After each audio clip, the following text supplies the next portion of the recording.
Sumatin po ang biyaya, awa, habag, pagpapala, katotohanan, kapayapaan, pag-ibig mula kay Abay Yahweh. Isang magandang araw po sa bawat isa. Ang paksa po natin ngayon ay hinggil po dito sa pagsasalita ng iba't ibang wika. At dito ay makikita natin itong dalawang mangangaral, si Pastor Apollo Kibuloy at saka si Apostol Renato de Carillo. No? Tingnan po natin yung kanilang mga pagsasalita ng wika. Ano? Ito po ba ay naaayon sa kasulatan? Po, pansinin po natin. No?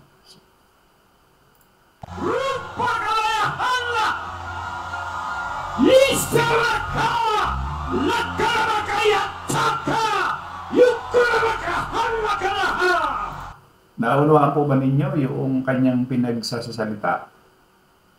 Po, ano ho yan, bago sa inyong pandinig? No? Kahit po ako, hindi po naiintindihan o naunawaan ho yung sinasabi niya. No, tuloy pa natin.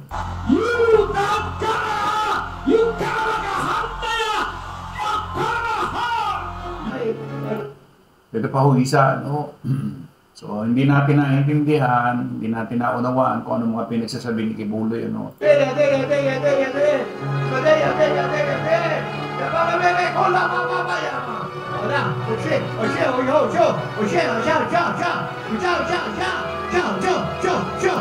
Naiintindihan niyo po ba? Yung sinasabi ni Apostol Renato de Carillo. Mukhang hindi rin eh, no?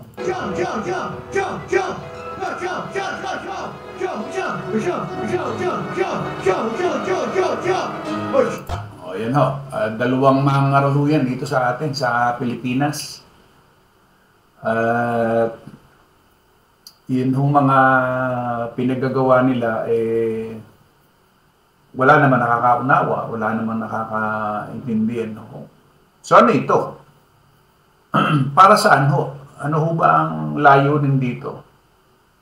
O, para sabihin sila ay nagsasalita ng iba't ibang wika o para lamang yung kanilang sarili ay sabihin na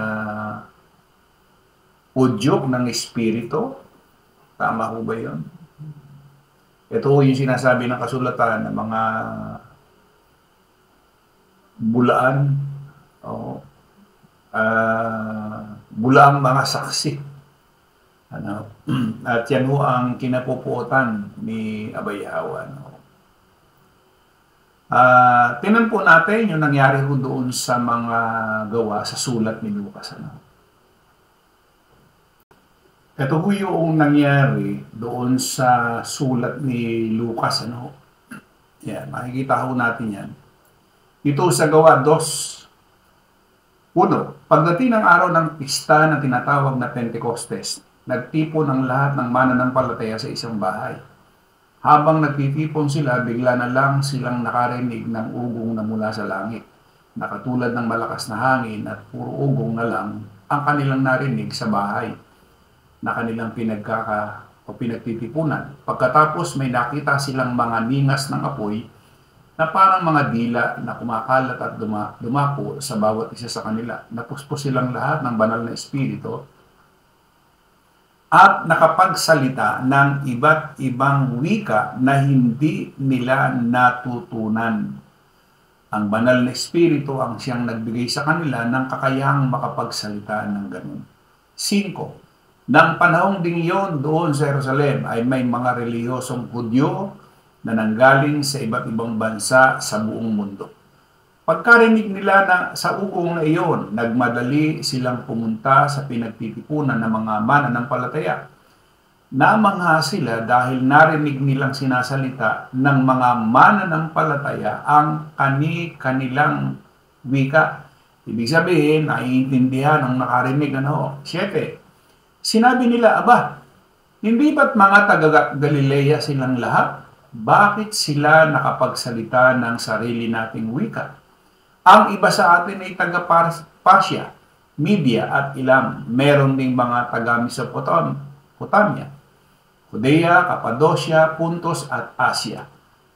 Ang iba ay taga Phrygia, Pamphylia, Ehipto at mula sa mga lugar na sakop ng Libya na malapit sa Cyrene.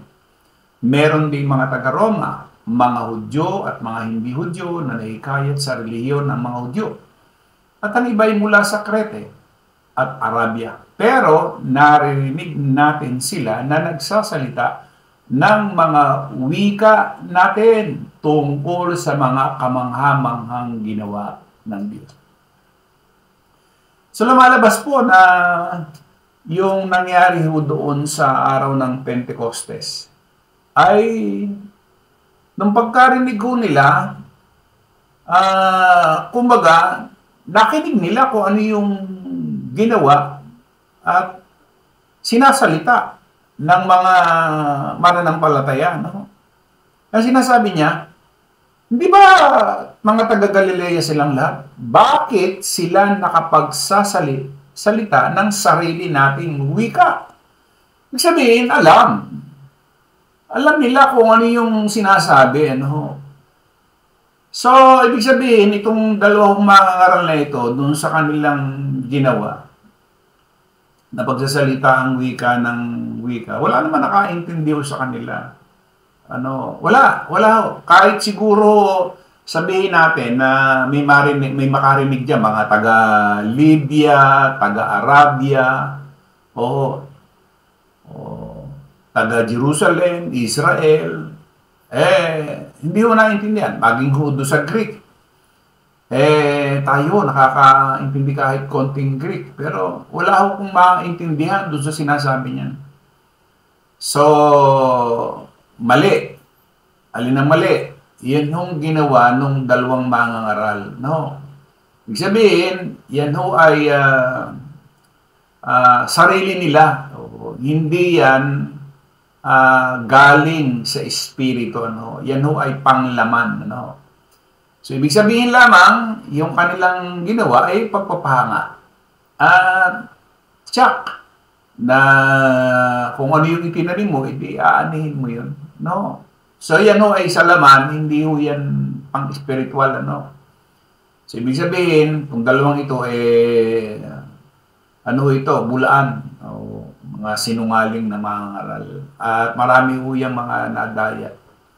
Ano. So, yun lamang po, para lamang doon sa aabutin, dadatingan nitong pangangaral nito. Muli po, maraming pong salamat. Isang magandang araw po sa bawat isa.